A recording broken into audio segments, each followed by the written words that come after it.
나의 일을 버렸노라, 이런 제목으로 말씀을 듣도록 하겠습니다.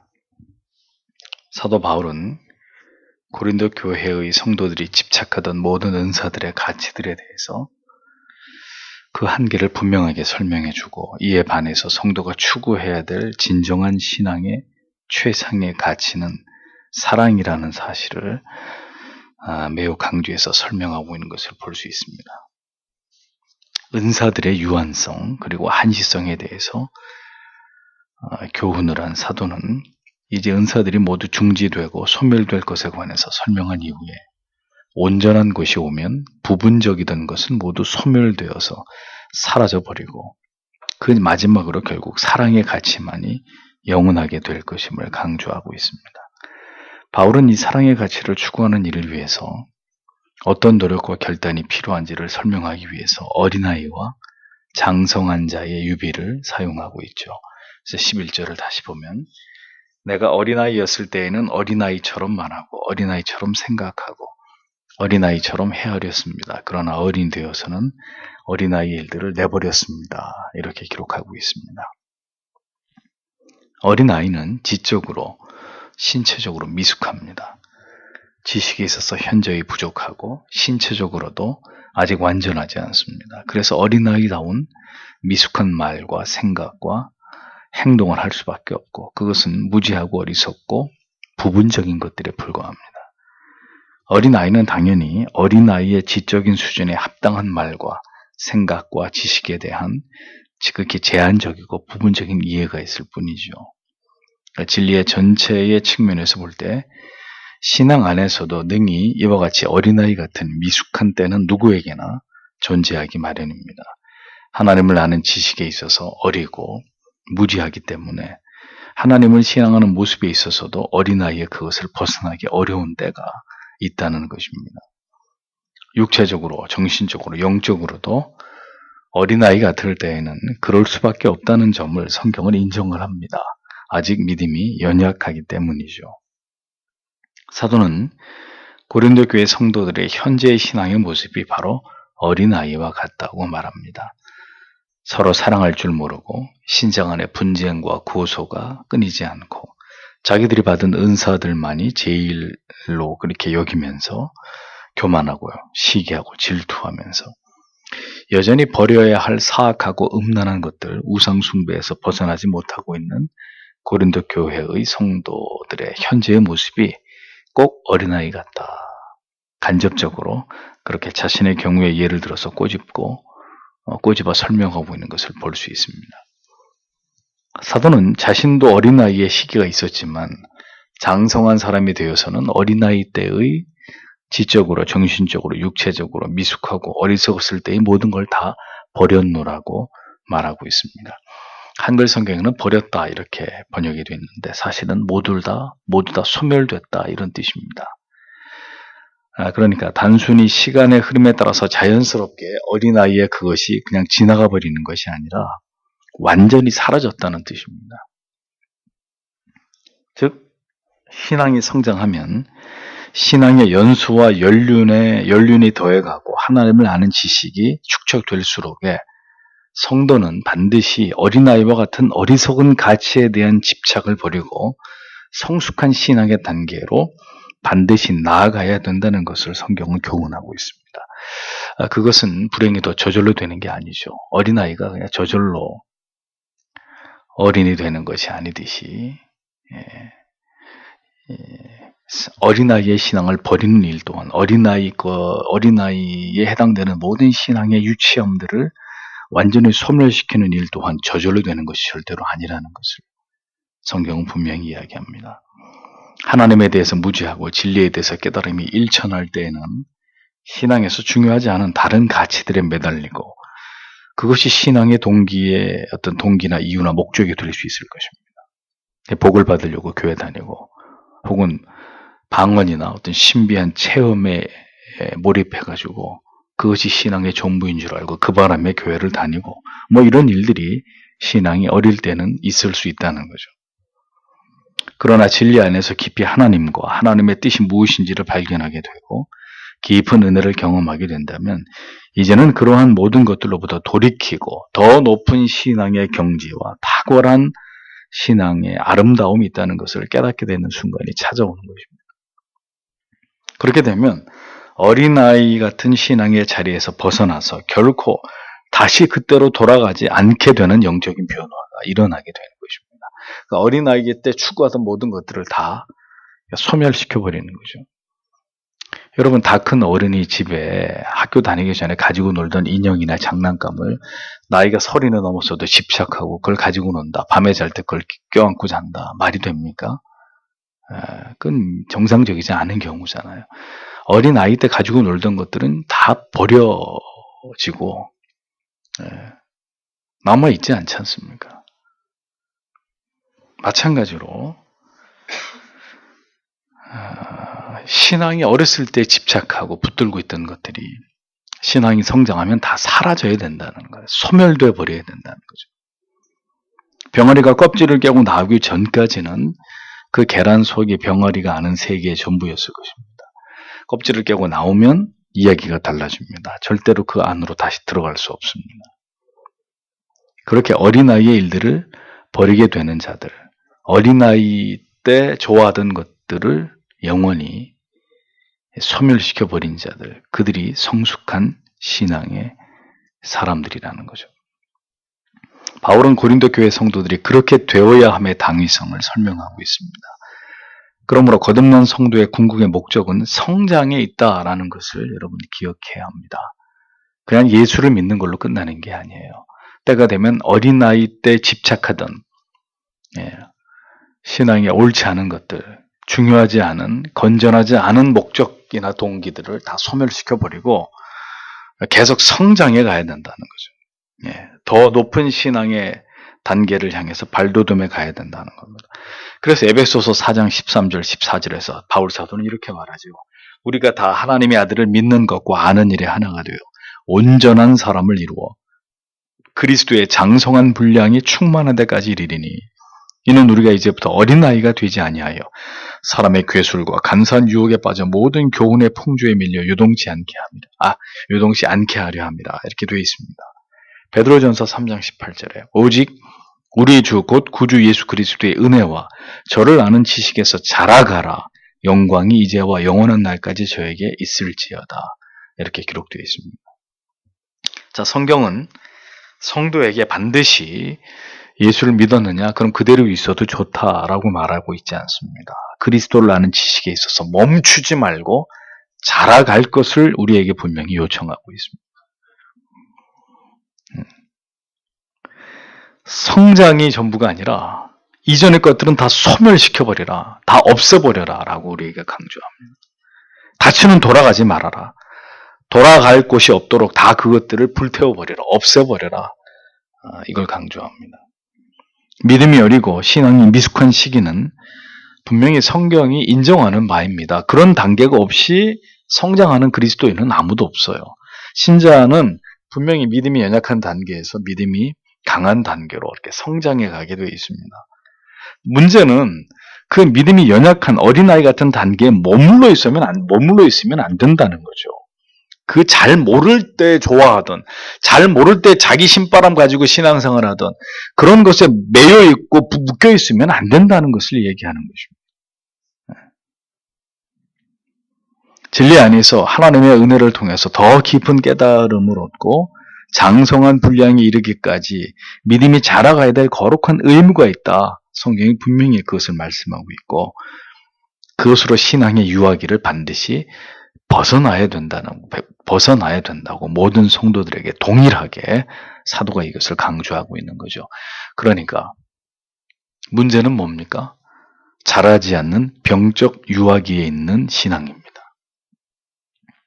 정상적인 신앙은 어린아이의 단계를 버리고 장성한 믿음의 단계로 이렇게 도약하고 전진해 나아가고 성장하게 되어 있습니다. 문제는 그렇게 하지 못하는, 자라가지 못하고 있는, 계속 유아기 상태에 머물러 있는 이제 이런 신앙이 심각한 문제가 되는 것이죠. 아이가 태어났으면 어떻게 돼야 됩니까? 자라야 됩니다. 엄마의 젖을 먹고. 이유식을 하고 그 다음에 조금씩 음식의 양이 늘어나면서 점점 아이가 자라야 되는 거죠. 성장이 멈춰버리면 어떻게 되는 거예요? 그건 그 아이에게 엄청난 뭔가 중대한 문제가 있다는 걸 의미하는 거죠. 아이가 자라지 않으면 부모에게 이루 말할 수 없는 아픔과 고통이 될 것입니다. 그러니까 성도와 교회도 마찬가지라는 거예요. 자라야 돼요. 자라야 돼요. 진리 안에서 하나님을 영화롭게 하는, 또 지체들과 교회의 덕을 세우고 유익이 되게 하는 신앙으로 모든 성도들이 자라야 되는 거예요. 어른이 돼야 된단 말이죠. 어린아이 같은 신앙이 분명히 있습니다. 여전히 교회 안에. 그렇게 교회를 오래 다녔는데도 여전히 이기적이고 희생할 줄 모르고 섬길 줄 모르고 진리에 대한 진지한 관심을 갖지 않고 예배를 사모하지 않는, 틈만 있으면 빠지려고 하는 이런 어린아이 같은 신앙들이죠. 귀를 잡아당겨가지고 억지로 끌어다 놔야 막 짜증을 내면서 이렇게 교회를 오는 이런 참 기가 막힌 어린아이 같은 믿음들 아직도 교회 안에 많이 있습니다. 자라가야 합니다. 그런데 문제는 어린아이가 자라가는 것은 아이의 힘으로 불가능하죠. 부모와 형제, 주위 어른들로부터의 끊임없는 배려와 도움이 필요합니다. 좋은 것으로 먹어야 되고 또 지식을 쌓아야 공부를 해야 되고 가정에서나 학교에서나 계속 교육을 받아야 되고 그렇죠? 마찬가지입니다. 한 영혼이 잘 성장해 나아가는데도 영적인 좋은 환경이 필요합니다. 첫째는 올바른 말씀을 들어야 됩니다. 또 함께 진리를 추구하는 지체들이 있어야 합니다. 때로는 책망과 교훈과 또 말씀을 통한 위로를 전해줄 수 있는 이런 믿음의 신실한 사람들이 신자의 주변에 있어야 합니다. 고린도 교회를 포함해서 초대교회를 성장시켜 나가는 일에 있어서 여러분 사도 바울의 역할은 절대적인 것이었죠. 그렇게 분명한 하나님의 말씀으로 이끌어가 줄 수 있는 그런 영적인 지도자와 그리고 지체들, 건강한 교회, 이런 것들은 우리가 성숙한 장성한 믿음의 분량을 향해 나아가는 데 있어서 필수 불가결한 절대적인 요소입니다. 그렇게 교회를 오래 다녀도 왜 믿음이 자라지 않습니까? 맨날 똑같은 말씀만 들으니까 그래요. 예수 믿으면 복 받는다, 잘 된다, 갖다 바쳐라. 맨날 그런 똑같은 얘기, 그런 영혼에 아무 유익이 되지 않는 그런 얘기들만 수십 년 동안 들으니까 어떻게 믿음이 자라겠습니까? 맨날 교회 지어야 된다 그러고. 다시 강조하는 바는 어린아이의 일을 버렸노라. 버렸다고 번역된 이 부분입니다. 다시 얘기합니다. 완전히 소멸되고 사라져버려야 될 부분이 있다는 거예요. 저기 오순절 개통에서 신앙생활을 처음 시작을 했습니다. 그래서 방언도 하고 뭐 예언도 하고 무슨 통역도 하고 분별도 하고 좋다 이거죠.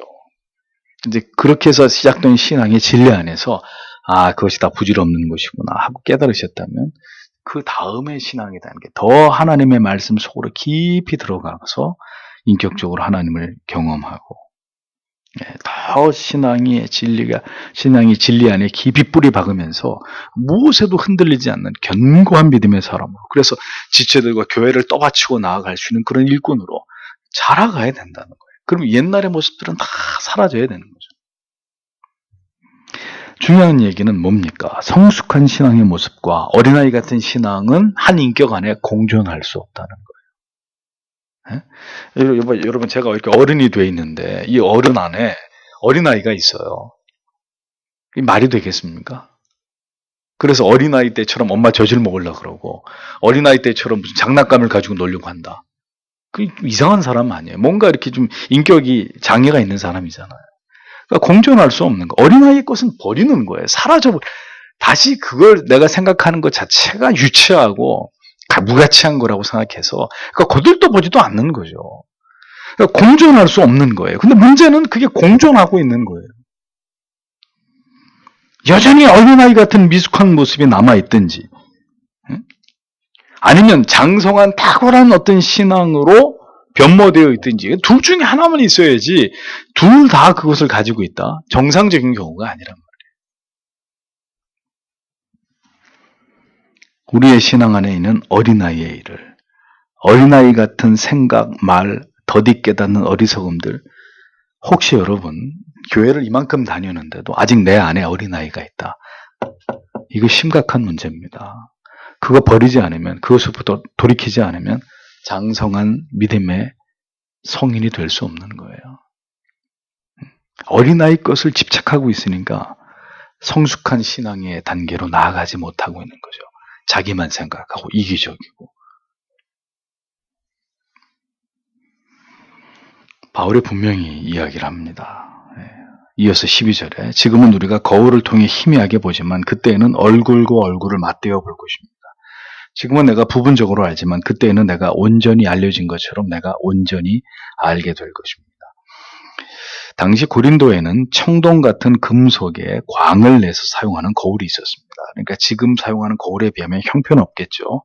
그러니까 청동 거울 같은, 우리나라 조선시대 때도 궁중에서 쓰던 그런 거울이 있는데, 그러니까 청동 같은 거울 아무리 이렇게 광을 내도 거울에 비추어 보는 것만큼 선명하진 않겠죠. 그래서 거울을 통해서 희미하게 보게 된다는 이런 표현이 나오는 것입니다. 지금의 개념으로는 잘 이해가 안 가죠. 지금의 거울은 희미하지 않잖아요. 그렇게 여러분들이 이해하셔야 될 필요가 있습니다. 그러니까 청동 거울에 비춰진 사물의 모습이 희미하게 보이듯이 바울이 복음을 전한 당시 모든 하나님의 말씀은 교회와 신자들에게 있어서 희미한 것이었습니다. 왜요? 계시의 말씀이 완전하게 모두가 다 드러난 시기가 아니었기 때문입니다. 희미하다라고 번역된 원어의 의미는 알 수 없는 일, 수수께끼 같은 그런 의미라는 거예요. 하나님의 말씀인 진리가 희미하게 보이는 이유는 아직 성경의 진리가 확고하게 계시되어 있지 않았기 때문입니다. 아직은 하나님의 말씀이 성문화된 계시로 나타난 때가 아니었기 때문에 모든 것이 희미할 수밖에 없었을 것입니다. 그러나 때가 되면 사도는 얼굴과 얼굴을 이렇게 마주 대하게 되듯이 선명한 진리를 대하게 될 날이 오게 될 것이라고 예언을 합니다. 고린도 교회의 모든 혼란도 결국은 하나님의 말씀인 성경이 그들에게 완전하게 주어져 있지 않았고, 보다 구체적인 하나님을 어떻게 신앙할 것인가에 대한 그런 어떤 내용들을 계시가 완성된 성경을 통해서 명확히 그들이 알지 못했기 때문에 일어난 일이었다, 이렇게 말할 수 있는 거죠. 그러니까 그들은 희미한 거울로 보듯이 그렇게 진리의 전부를 온전히 볼 수 없었던 시대의 사람들이었습니다.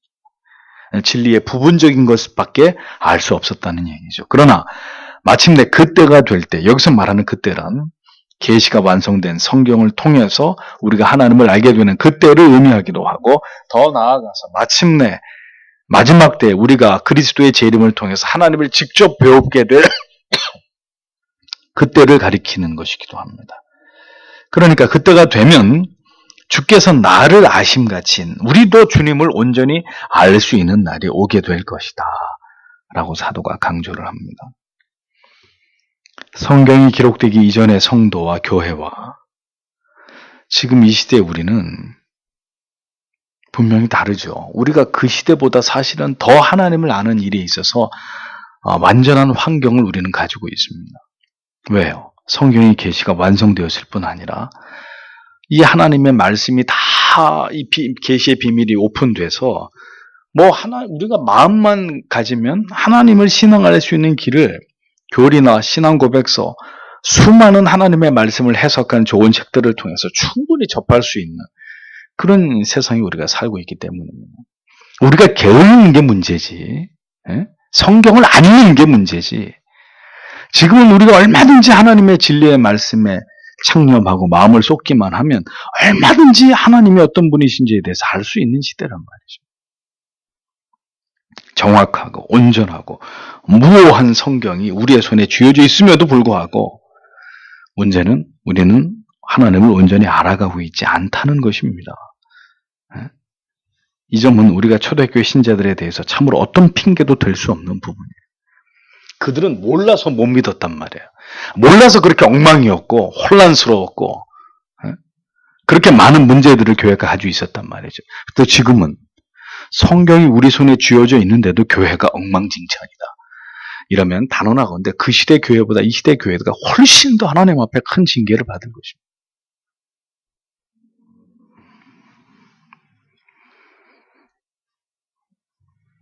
결국 죄인들이 하나님을 궁극적으로 온전히 알게 되는 것은 우리가 하나님 앞에 서게 되는 때일 것입니다. 중요한 것은 성경은 얼굴과 얼굴을 대하여 보듯이 그리고 부분이 아닌 전체로 온전히 하나님을 알게 되는 때가 올 것이라고 분명히 말씀하고 있다는 점입니다. 그러니까 이 얘기는 하나님을 알아가는 것이 신앙 안에서 얼마나 중요한 주제인지를 우리에게 깊이 생각하게 하는 거예요. 그까지 방언, 무슨 예언 이런 은사를 그거 가지고 싸울 문제가 아니라 정말 중요한 것은 하나님을 아는 것이다. 하나님을 온전히 알아가게 되는 것이다. 결국 그것 때문에 계시의 완성인 성경이 주어진 것이고 우리의 모든 신앙의 여정의 끝도 하나님을 대면하여 보게 되고 하나님을 알게 되는 것으로 끝나게 되는 것이라고 성경이 말씀하고 있는 거죠. 그러니까 우리는 오늘도 희미하게 보던 때와 달리 성경을 통해서 하나님을 분명히 알기 위해서 노력하고 있는지 우리 자신에게 물어볼 필요가 있습니다. 우리의 신앙 안에 의심과 회의와 불완전한 모습이 있음을 안다면 우리에게 믿음과 확신을 갖게 하시는 하나님의 말씀인 성경을 우리가 얼마나 가까이 하고 있는지를 우리 자신에게 진지하게 자문해 봐야 될 필요가 있는 거죠. 그리고 TV 볼 시간이 어디 있습니까? TV를 보지 말라는 게 아니에요. 하나님에 대해서 알아가는 것에서는 아무 관심도 없으면서 그 밖에 다른 것에 뭘 그렇게 몰두하냐 말이에요. 그럴 시간이 어디 있냐는 거죠. 다 온전한 정신이 아니기 때문에 그런 거예요. 결국 신앙은 아는 것입니다. 하나님을 아는 것입니다. 성경의 진리를 아는 것입니다. 결국 하나님의 실체 앞으로 나아가는 것입니다. 알게 된다고 성경이 분명히 말씀하고 있죠. 분명히 알게 된다. 복을 받기 위함도 아니고 인생이 행복하기 위함도 아닙니다. 결국 하나님 앞으로 나아가기 위함입니다. 우리가 그 하나님을 얼굴과 얼굴을 대면해서 알게 되는 것처럼 성경의 진리를 대면하면서 알고 결국은 죽어서 하나님 앞에 서게 됐을 때 알고 그래서 그 하나님과 함께 영원히 기쁨을 누리기 위함이다. 그것이 우리의 신앙의 초점이라는 거예요. 그러니까 우리의 신앙의 초점이 거기에 맞춰져 있느냐 생각해 볼 필요가 있다는 거죠. 신앙의 초점이 거기에 맞춰져 있지 않은 사람들 다 어린아이들입니다. 그러니까 예수 믿어서 행복하고 잘되고 복받고 형통하고 이것만 좋아하는 거죠. 아니면 뭐 음성을 듣고 꿈을 꾸고 무슨 계시를 받고 방언을 하고 뭐 이런 재미로 교회 다니든지 다 어린아이 같은 것들이란 말이죠.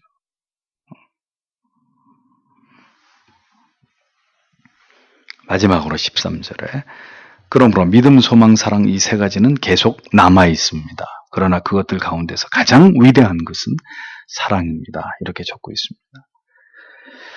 아직 온전한 믿음을 갖지 못한 고린도 교회 성도들, 그들의 혼란과 죄악과 분열의 모든 원인은 결국 진리를 선명하게 깨닫지 못한 것에서 기인하고 진리가 말하는 핵심 가치가 무엇인지 알지 못하는 무지 때문이었다라는 것을 알 수 있습니다. 그래서 사도는 이 장을 마무리하면서 다시 힘주어 교훈합니다. 뭘요? 가장 최고의 가치는 뭐라고요? 사랑이라고. 성경을 딱 쥐어짜면 뭐가 나오죠? 결국 딱 두 계명이 나온다 이거죠. 하나는 하나님 사랑, 그 다음은 이웃 사랑입니다. 이 두 가지가 위대한 계명, 모든 율법과 계명의 으뜸이다. 주께서 분명히 말씀하셨죠.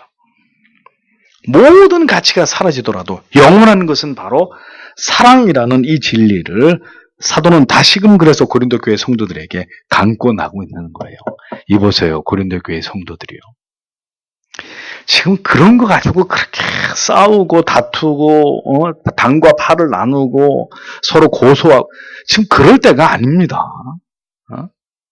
신앙에서 가장 핵심이 뭔 줄 압니까? 사랑입니다. 사랑. 여러분 안에 하나님에 대한 사랑이 있습니까?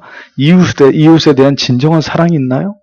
지금 그것을 깨닫게 하기 위해서 고린도전서 13장을 바울이 얘기하고 있는 거잖아요. 그들이 자랑하는 모든 가치들은 소멸될 것이라는 겁니다. 중지될 것들이라는 겁니다. 부분적인 것에 불과하다는 겁니다. 유한한 것들이라는 겁니다. 그걸 직시하라고 촉구하면서 사도는 그들의 눈을 열어서 영원한 가치를 바라보기를 바라는데 그 영원한 가치가 뭐냐? 결국 하나님을 사랑하고 이웃을 사랑하면서 살아가는 거라는 거예요. 이 가치에 눈이 떠진 사람은 그걸 위해서 살아갑니다. 하나님을 사랑하고 지체들을 바라보면서 그들의 필요를 채워주고 그들의 어려움에 손을 내어 밀고, 예? 자기를 위해서 살지 않고요. 하나님과 이웃을 위해서 사는 거예요. 그 다음이 자기예요. 그러니까 하나님 사랑과 이웃 사랑을 잘 하려고 하니까 돈도 벌어야 되고 건강해야 되고 뭐 일도 해야 되고, 예?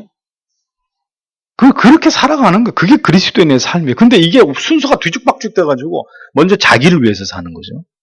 자기가 잘 먹고 잘 살려고 사는 거예요. 그래서 돈도 버는 거예요. 공부도 하는 거예요. 그리고 이제 좀 생각나면은 하나님도 사랑해 보고, 그리고 좀 이제 여유도 있고, 뭐 좀 이제 좀 남한테 베풀 시간도 있고, 돈도 있으면 이웃을 향해서 조금 도와줄 줄도 알고. 자, 이게 온전한 믿음이에요. 다 엉터리란 말이에요. 오늘도 이 성경의 가르침에 따라서 살지 않으면 잘못 살고 있는 거예요. 언제나 자기가 우선인 사람들, 그리스도의 사람들이 아닙니다. 믿음에 장성한 사람들이 아닙니다.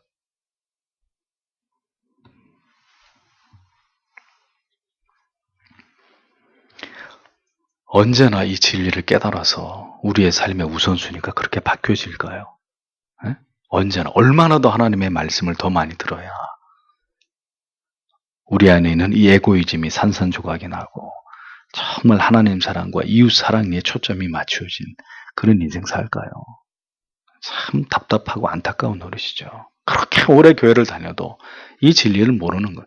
맨날 싸우는 거예요. 맨날 싸우는 거예요. 응? 교회 안에서 맨날 서로 싸우고 시기하고 질투하고 미워하고, 응? 어떻게 그렇게 믿어서 어떻게 하나님 앞에 서려고? 정말 모르는 거예요. 정말 성경을 모르고 예수 믿는 그리스도인들이 너무 많은 거예요.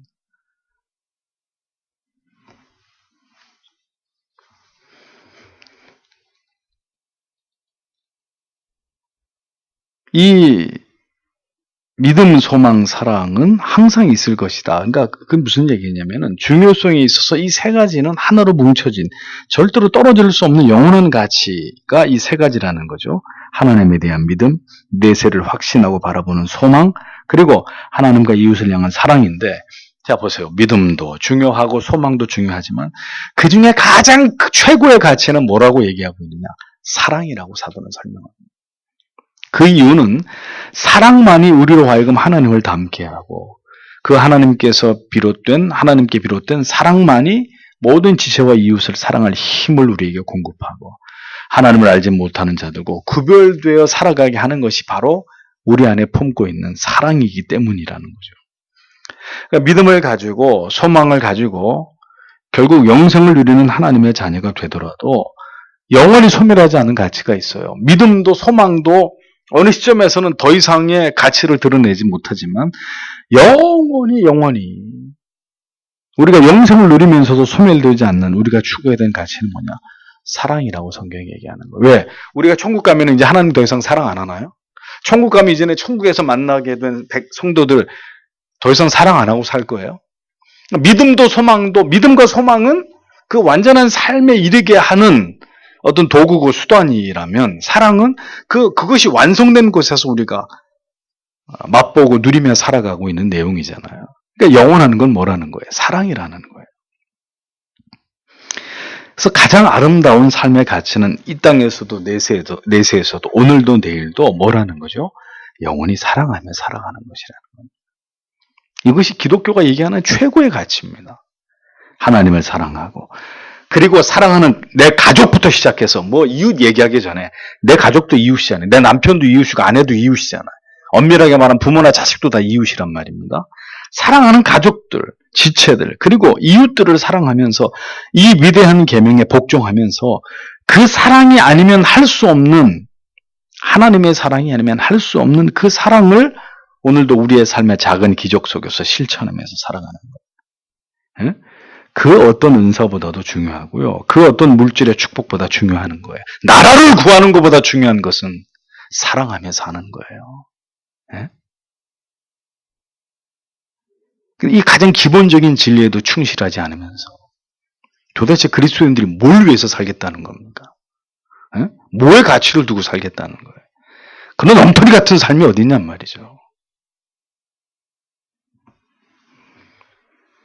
어떤 은사보다도 중요하고 그 어떤 물질의 축복보다도 중요하고 이 세상에서 우리가 어떤 화려한 삶을 살아가느냐의 문제와도 비교하지 않을 만큼 중요한 것은 결국 사랑이라는 것, 사랑하며 사는 거라는 하나님을 사랑하고 이웃을 사랑하고 어떻게 성경이 얘기한 대로 성경이 말씀하는 그 사랑의 특성과 속성을 따라서 그렇게 사랑하며 살 수 있는 하나님의 은혜를 끊임없이 구해서 그렇게 사랑하면서 살다가 죽는 거예요. 성도는. 그거밖에 없는 거예요.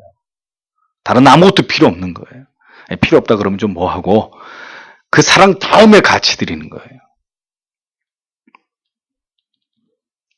단언하건대 여러분 오늘도 얼마나 많은 그리스도인들이 부모하고 등 돌리고 살고 그리고 부부 간에 사랑 없이 살고 지체들 간에 담 쌓고 교회 다니고 자 이런 거 우리가 주변에서 흔히 못 봅니까? 얼마나 비일비재한 일들입니까? 얼마나 교회 안에 신앙 안에 흔히 드러나고 있는 죄악된 현상들이고 모습들입니까? 그러니 이 가치를 추구하면서 이 가치를 이루기 위해서 살아가는 삶이 아니라면 하나님 보실 때는 다 어린아이들, 다 기저귀 차고 다니는 어린아이들에 불과한 거예요. 유아들에 불과한 거예요. 그러나 오늘도 그 사랑을 가슴에 품고 그 하나님 사랑과 이웃 사랑의 대의를 위해서 살려고 몸부림치는 사람들, 할 수 없고 어려운 일이지만 그것을 이루어내고 주님 그렇게 할 수 있는 사랑을 믿음을 내게 달라고 기도하면서 그렇게 사랑으로 크고 작은 기적을 만들어가는 그런 삶을 살아가는 사람들, 그 사람들이 장성한 성장한 성숙한 그리스도의 사람들인 거예요.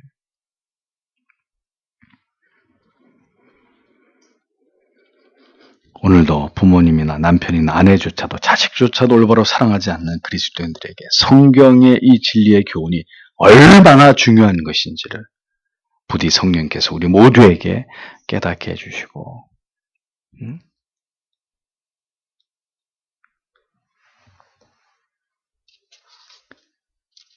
결국 성경이 믿음, 소망, 사랑 이 세 가지는 항상 있을 것인데 그 중에 제일은 사랑이라고 말하고 있는 이 말씀의 의미가 무엇인지를 다시 한번 우리의 가슴에 깊이 새겨서 성도 여러분 천년 만년 사는 거 아닙니다. 네? 돈 그렇게 많지 않아도 되고요. 그렇게 뭐 인기나 뭐 명예, 권력 다 필요 없는 거잖아요, 우리한테요. 그렇게 좋은 옷 입고 그렇게 뭐 비싼 음식 안 먹어도 괜찮아요. 하나만 위해서 노력해야 됩니다. 하나님 사랑하고 이웃 사랑하면서 사는 거. 그러면 그 사람은 성숙한 그리스도인이에요. 그리스도인 믿음의 장성한 분량을 향해 나아가고 있는 사람이에요.